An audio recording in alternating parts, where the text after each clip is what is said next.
This is the little woodland track. I have to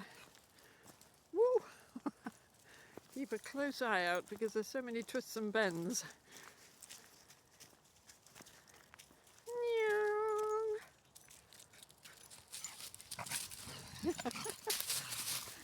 Chrono said, I can do that.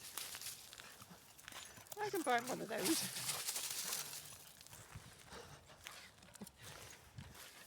It's a great track, and usually one of the cleaner ones, which is why I come here so often.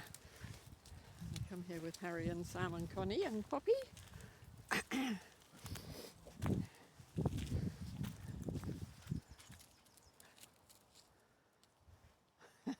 Waiting to pounce. But there are a lot of twists and turns, so you have to keep... I can't always video, as if there are other people around. A pack full of 5 dogs suddenly careering into them isn't very welcome, because there's properties beyond.